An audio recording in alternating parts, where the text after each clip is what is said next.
दिवाली के समय यदि पीरियड्स आ जाएं तो लक्ष्मी पूजा कैसे करें। दोस्तों, पीरियड्स हमेशा से महिलाओं की एक बड़ी टेंशन रहा है, क्योंकि शुरू से ही इस समय उनके ऊपर कई पाबंदियां लगा दी जाती हैं। तो जब भी कोई बड़ी पूजा या त्योहार आता है, उस समय उन्हें इसके बारे में अलग से सोचना पड़ता है कि हम पूजा कर पाएंगे या नहीं कर पाएंगे, क्या हम उस समय तक फ्री हो जाएंगे, हमारा तीसरा दिन है, हमारा चौथा दिन है।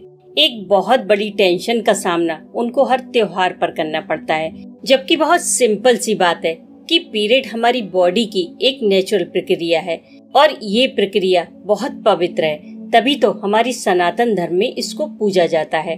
माँ कामाख्या का अम्बुबाची मेला इस बात का प्रमाण है कि पीरियड सिर्फ रेस्ट करने के लिए होता है, न कि पूजा छोड़ने के लिए। तभी तो माँ कामाख्या 3 दिन रेस्ट करती हैं, लेकिन वहाँ पूजा व साधना निरंतर चलती रहती है और वहाँ की शक्ति इतनी हाई हो जाती है कि बड़े बड़े योगी ऋषि वहाँ साधना करने आते हैं और सिद्धि भी प्राप्त करते हैं। ये है हमारा सनातन धर्म। पर इसका बिल्कुल उल्टा कर दिया गया है। काम पूरा करो, बल्कि त्योहार पर और ज्यादा काम करो, लेकिन पूजा मत करो।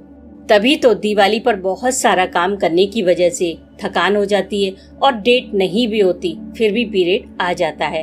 अब वो सारे काम तो आपने कर लिए नौकरों वाले, इसी काम की वजह से पीरियड भी जल्दी आ गया।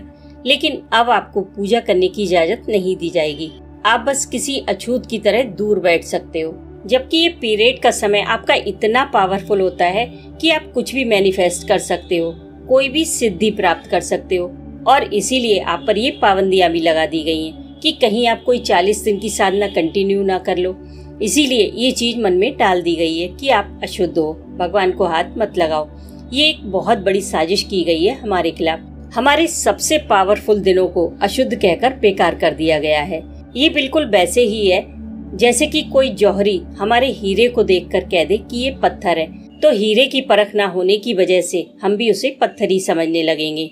इन दिनों आप क्या क्या मैनिफेस्ट कर सकते हो, इसका अंदाजा तो आप इसी बात से लगा सकते हो कि द्रौपदी ने जब मजबूर होकर भगवान को पुकारा, उस समय वो भी पीरियड में ही थी और भगवान स्वयं आए थे उनकी मदद करने।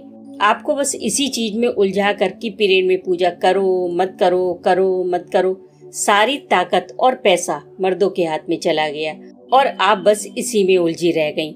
अब जरा सोचिए, अगर कोई महिला प्रधानमंत्री है या किसी और ऊंचे पद पर है, तो क्या वो यही सोचती रहेगी कि पीरियड में ये करूं वो नहीं करूं।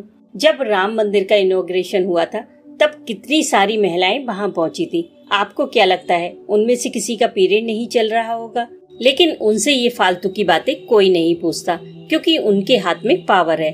आप खाली हो, ना पावर है हाथ में ना पैसा, तो ये सारी बेकार की चीजें आपके माध्यम से ही आगे बढ़ाई जाती हैं। अगर एक बार आपने ये कड़ी तोड़ दी तो ये चीजें यहीं रुक जाएंगी। और आप समझती क्यों नहीं, ये चीजें इतना मायने नहीं रखती जितना आपने इन्हें महत्व दे दिया है।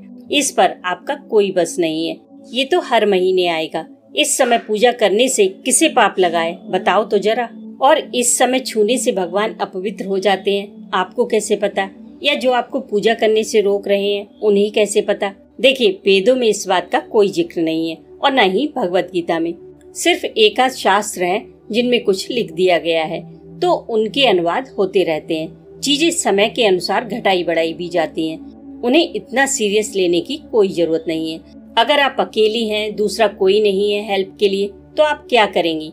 क्या दिवाली पूजा नहीं करेंगी? क्या इतने बड़े त्योहार को छोड़ देंगी?